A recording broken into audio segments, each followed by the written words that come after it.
Good afternoon, Mike. When leading remote and hybrid teams, it's easy for upskilling and reskilling to be abandoned and become lost in the day-to-day. But with different workload requirements presented by the new normal, there is an opportunity to upskill teams with an agile and iterative approach to technology learning. In this session, hear how Utah's Department of Technology Services focused on the IT workforce, leveraging tools to help employees build new skills and identify areas where additional training was needed to help teams adapt to the coming changes. So Mike, really great to be here with you today. Thank you, Patty. Love to be here too. So thanks for having me as part of your session. You bet. Thank you. It's really great, and I'd just like to start off by thanking you for your leadership over the years. It's been great working with you at the state of Utah, as well as with all the NASIO events that we've attended. Pluralsight has been a NASIO member for 5 years. We just got our 5-year award, and that means we've attended 10 awesome events together. So that's really incredible. The first one was here in Salt Lake City 5 years ago, held at the Grand Hotel. And I'd just like to take a minute and reflect on where we were a year ago right now. October of 2019, we were in Nashville and we were celebrating NASIO's 50th anniversary. It was amazing to collaborate and meet with all of the friends and partners and state leaders and just have amazing conversations, dance a little, eat a lot, listen to great music, all those things. So today in 2020, I think that the memory of that NASIO is just that much sweeter. Would you agree?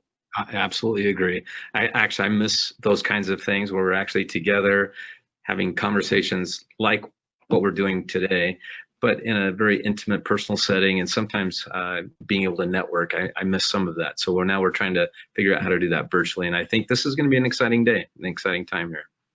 That's right. Thank you. This is as good as it gets. At least we're in the same state. That's so right. We're kind of networking statewide right now. So thank you so much. I'll get right into why we're here today to learn more about DTS and what you guys are doing. So why don't you tell us a little bit about the high-level challenges that DTS faces in the IT modernization project that you're doing? Well, thanks, Patty. You know, it's a great question because there's so much going on in the state. I mean, we love having Pluralsight right here in the state with us. That's a great partnership that we've had. But it's interesting because there's other challenges that come with us trying to modernize some of our systems in a high-tech community such as Salt Lake City or even Utah.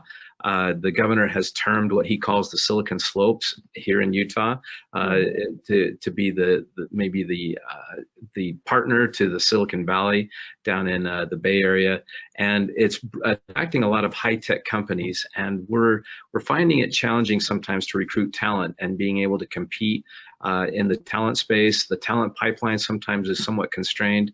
I know that the governor is doing a lot of things with STEM education in the state to try and promote that, but it really does present challenges for us to make sure that our employees have the latest skill sets, and that we're also being able to create the talent that we need to take advantage of the emerging technologies that are coming into the market. And so here at DTS, we're always focused on how to do a better job of that with our employees.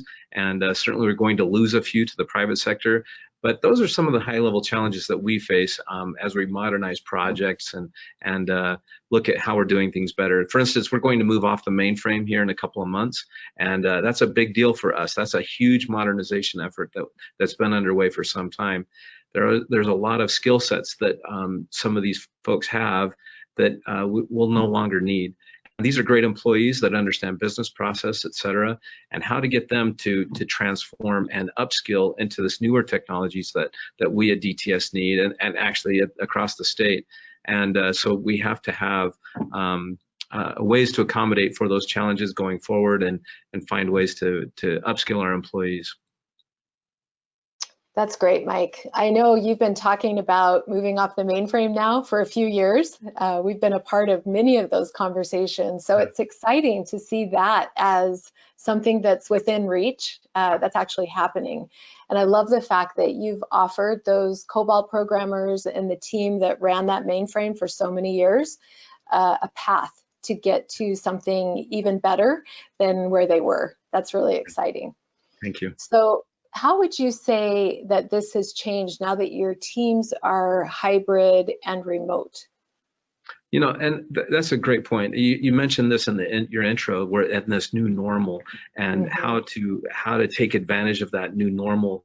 And now that we're in this remote work environment, and I think what we're seeing is that this is providing opportunities for our employees to jump into the platform, to train and to upskill and whatnot. There's a little more capacity. Sometimes there's the distractions of the day when you're in this work environment and the work office setting, and now with being remote, there's opportunities to say, hey, I'm just going to jump in for an hour into a platform to upskill or to train, or I've got this challenge, and you're able to jump into the Pluralsight platform and look at ways that you can improve and upskill.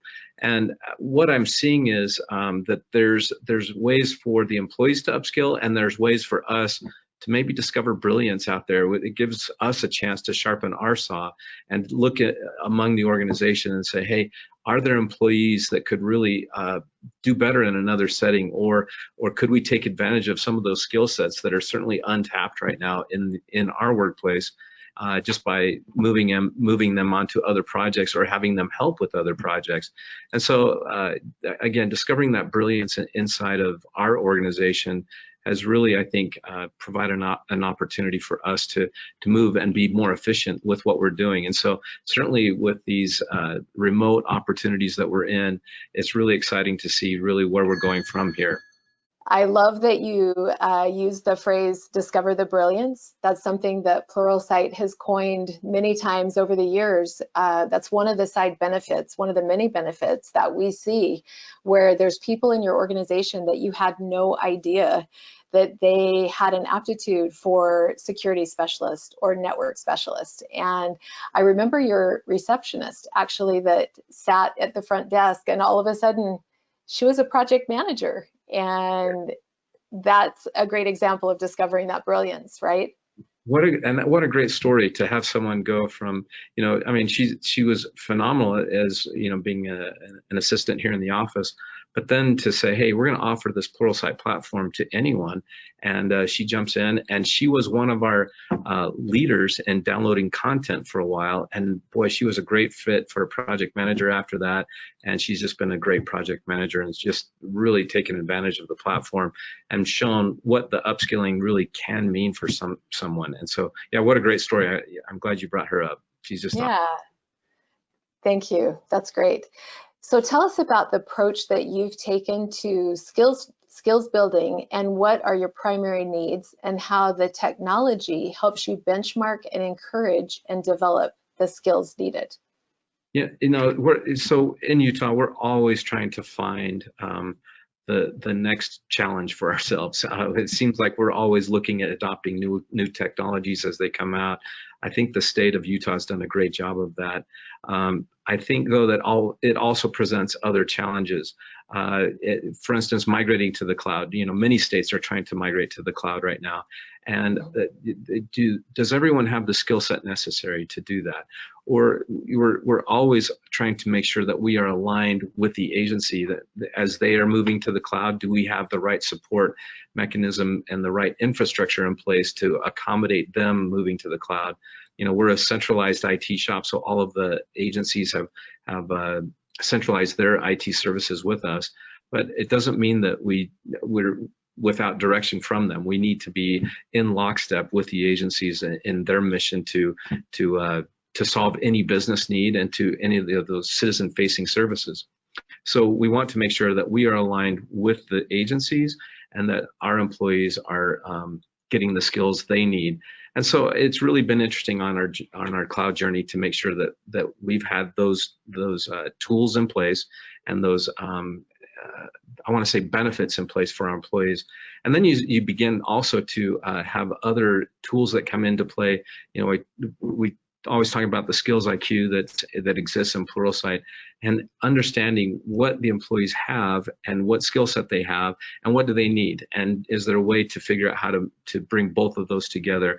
And certainly with this platform on Pluralsight, it has said, hey, we can understand where the employees are at, we can understand where they need to be, and then we can understand the journey on how to get there. So again, aligning the employees with where they need to be. We always talk about skating to the puck and saying this is where we need to be, and allowing the employees the opportunity to get there, to skate to the pucket, and at the same time know where the agencies are going, and then we as an agency skate to that puck as well. And so that alignment that comes has always been just great, and having this platform in place allows us to do that together. And so I really like the alignment that we get with this partnership between DTS and Pluralsight with our employees, and it also again lends itself to aligning with the agencies more accurately. That's great, Mike. So many good things in that little section that we just talked about, you know, from giving world-class training to your employees and knowing how and where to go and where to shift. So I guess the next big question is, how has the visibility into the skills helped shift management and the priorities as they come up? You know, and that, it's interesting because you start to find challenges within the organization or voids that might exist. And so we built channels within the Pluralsight platform and said, hey, where is it that we want to be? I talked about that alignment a second ago, and where is it that we want to be? And so we can define in channels on the platform, this is where we want to be, and from an enterprise perspective, it gives the guidance, the governance, the direction. Everybody's always trying to figure out their own crystal ball about where we're going. And so when we kind of start to gather all of that information together in the Pluralsight platform, we can build these channels and say, this is what we'd like to see you take advantage of. And that allows us to again, further the mission of the enterprise, further the mission of the state, and I want to say better serve the customers and the citizens of the state of Utah. So that's really how we do it, and it really does provide that. Again, I'm going to use that word alignment. I probably way overused it just now, but that is so important for in a centralized environment like we are, to make sure that we are aligned with the agencies and our customers and citizens. That's great. And the fact that you use that collaborative approach, even though you're consolidated, I know there's many states going through that same data center consolidation, bringing all the services under the CIO, like the state of Utah has led and done for many years now. So that's great. Can you share your approach to the visibility into your team's work with the stakeholders, and how the Flow platform has helped with decision making and communication with the stakeholders?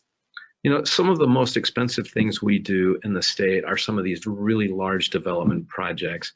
And you want that visibility, you want that transparency into those projects, and you want to make sure that those projects go smoothly. As a matter of fact, there was a number of states were eyeing legislation to make sure that they were very transparent with their projects, with their contractors, and being able to manage that appropriately. And we took the approach that we were going to use Flow, and that is where code is checked into a repository by the developers, and you can then conduct analysis on the code, either by a contractor or by an employee, and say, look, how well is that employee doing? Does that employee need help? And instead of capturing keystrokes and screenshots, you can actually do an analysis on the project, and you can see how efficient that developer has been, or like I said, even that contractor has been over time. And then at the same time say, hey, is that developer or contractor circling back on the same code all of the time? And is there maybe some training or mentoring that can occur to get them past that hurdle? And again, all of a sudden you have these very expensive IT projects running a little more efficiently and having that visibility. Because certainly when you're spending millions of dollars on some of these projects, you want to make sure that you are getting the best that you can out of that. And that's why I feel like there's such an ROI on flow, making sure that the progress is going smoothly. And there's actually an efficiency rating within the flow platform, so you can see how well your developers and contractors are doing, and at the same time saying, hey, look, do we need to unstick something somewhere?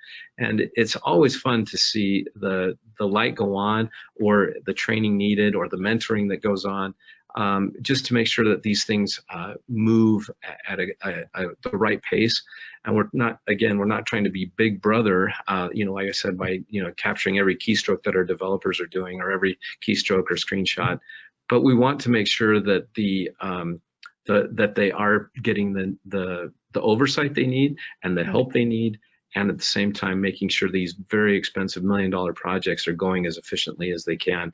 And then interestingly, you can actually run the flow product against projects you've already done if you have them in a repo that works well with it, which we do, and you can say, hey, let's look at some of those shining stars as well, and make sure that they maybe are leading out on some of the future projects, and making sure they can mentor some of those other junior developers. And so it really does kind of strategize things for you and give you clarity into what's going on, and at the same time bring everybody up. I always talk about raising all the boats in the harbor. Certainly something like this allows that to occur. And so it just does provide the clarity and insights that you need into these projects, and certainly looks at the ROI from that perspective on these very expensive projects that we're doing here at the state. That's great. Tell us about what organizational or cultural shifts have occurred with these tools in place. It's you mentioned also at the very beginning that the new budgets are constrained, and ours is too. The pandemic response has cost us a little money. There's been some CARES Act money, there's been FEMA money coming into the state, but that's not to say that that's funding everything that we need to do. So our budgets are challenged, and the states will be recovering for a little while. And so as you look at budgeting for training, that's some of the things that are oftentimes gone after at the very beginning. Yet at the same time, this has been a very successful platform for us. I was talking about the visibility that you have into these projects, or hey, how to upskill employees.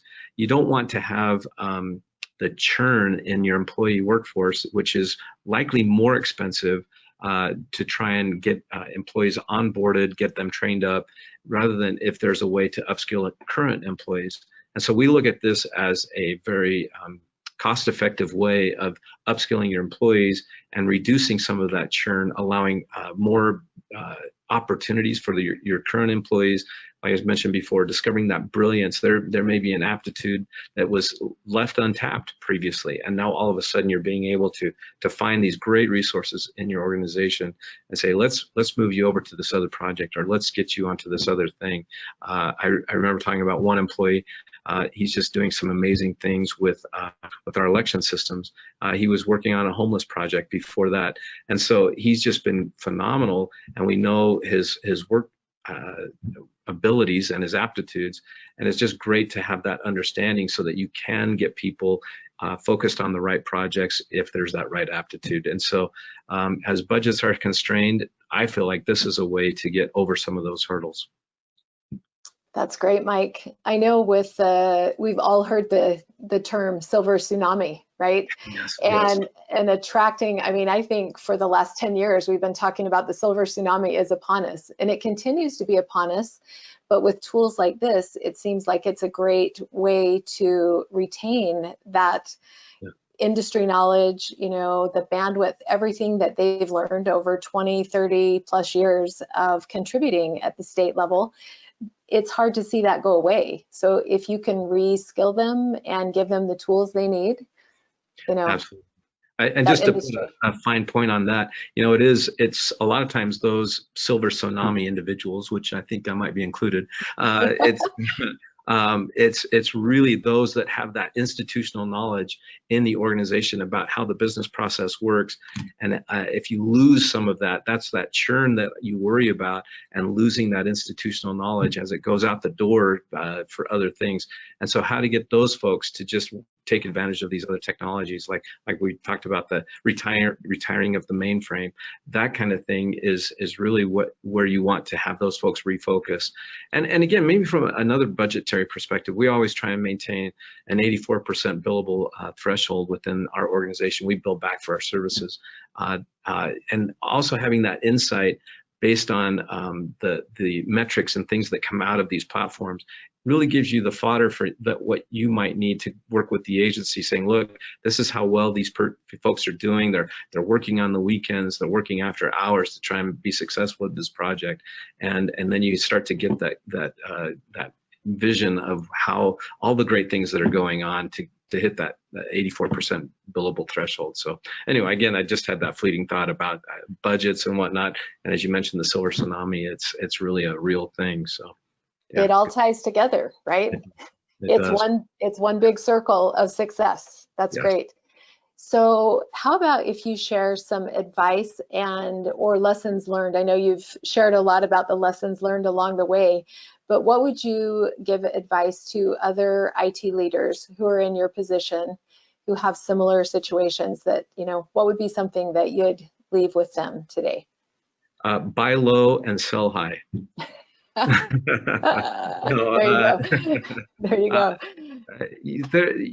We've learned a lot, and it's going to a new platform, doing a new thing is sometimes it brings angst into the organization anytime there's change. And so we always want to make sure that the benefit is understood. It's certainly, that's what it is a benefit. And sometimes these pivots or these changes or these, you always hear about trying to change course with a cruise ship or a battleship. It doesn't happen overnight. So how do you, as the leader of the organization or as a leader, help give that the momentum it needs and make those changes so that they become habitual? And that's the challenge that I think we've seen, is how to bring about the habit of training or the habit of learning new things. And so we want to provide, first of all, the platform, which we've done. We've like I said, 3 years ago, when we knew the mainframe was going away, we said, hey, everyone, we're changing course on our technology. And we said, this is where we're going. Here's a platform to allow you to reinvent yourself and jump in. And at the same time, we want to make sure that, yes, the incentives were there, but then we made it somewhat fairly competitive and not in a fun way. And that was, we had pizza challenges and other challenges within the organization that said, hey, if you jump in on this platform, you get to have lunch with the CIO. Not that that would do anything for anyone, but it was lunch. It really was the exciting part. And so as I met with the teams, there were teams competing against teams to look at the upskilling that was going on and how much they could improve the IQ that was there. And we tried to make it fun. And so I would go out, meet with these groups, and it was always fun to say, hey, we saw that you did some great things here on this technology. What did you learn? And so I got to hear the feedback firsthand from the organizations talking about the things that they wanted to do. And I said, what do you want to do next time? And let's kind of compete in this other way. And so they were coming up with ideas and challenges. And so make sure that it's part of your culture. Make sure that training is part of your culture, and that you don't just buy the platform and turn it loose, but have fun with it. Make sure it's part of that habit. And then ask the employees, what are they getting out of it, and what do they need additionally? And so there's that constant feedback loop. And then finally, when I asked them what they wanted, and they said, with very as emphatic as they could say it, don't take it away. That we love having this platform. It's working well for us. It's really exciting to see where we're going with the platform. And so that's really the takeaway that I had, was that our employees really did want it and wanted to continue to use it. That's fantastic, Mike. Thank you so much for sharing all of those great ideas and thoughts around the benefits that this has been in your organization. The partnership is great. And I've watched, I've been a part of this, the state of Utah for 5 years, and watched the culture shift and the changes that have occurred. And especially around cloud and the adoption of cloud and where this is going, I think it's so exciting. I think it was maybe 2 years ago when we were talking about cloud at an ASIO event, and you wanted to be able to measure the growth of the knowledge across the team. And we figured out, hey, you have those tools. and now, now with Cloud Labs and the channels for cloud and things like that, has that been very beneficial for you? Completely. And that's, when we were talking earlier about our journey to the cloud, it's like how to make sure that we can take advantage of all of these new emerging technologies. And getting to the cloud is really the first step. And really having this training or this available to our employees has certainly been completely helpful and beneficial for us to move that or make that journey a little simpler. It is a change, and I mentioned that just a second ago, that anytime there is change, there's angst, there's hey, we've been doing it this way for the last 12 years, why are we changing? Time, and that's the interesting thing about this industry, is that it's always moving, it's always pivoting. We're always trying to adapt new technologies here in the state. We've talked a lot about some of the things we've done with wearables, with artificial intelligence, with all of these things, and having this platform so that everyone knows that we're invested in them and in the emerging technology lets everyone know, hey, this is a clear signal about where we're going. And it does make that transition a little easier as you have that support and you have that the training to remove some of that angst and that the challenge of these pivots that you're trying to make as an organization. That's great. Well, you've done an amazing job of creating a culture of learning and really thriving and growing. It's been so fun. It continues to be so fun to see that and see the evolution of how the adoption of both skills and flow have taken place.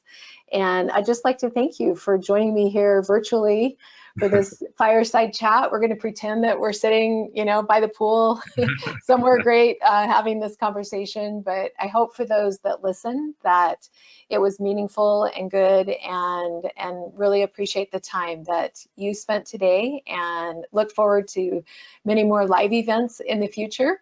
We'll just have to ponder and look back in your phone of a year ago when you were at NASIO, and I did that over the weekend and saw some great shots of some great people doing some really fun things. So recommend that everyone does that. I hope all of those don't become public at some point, I'm sure. So I better be careful. But thank you, Patty. It's just been a great discussion today to talk about what the state of Utah has done on this platform, to figure out better ways to do things better within our organization. And I appreciate the partnership that Pluralsight has had with NASIO. It's just been a great, like you said, you guys have just passed your 5-year mark, and it's just a great partnership for us, having you right here in our backyard. I feel like I can just come down the road anytime, and we've got a great support team there, and just really appreciate the engagement that we've had together, and again, trying to make the lives of all of our citizens and our employees much better because of what we've done together. Thank you, Mike. It's been a pleasure. All right, thanks so much.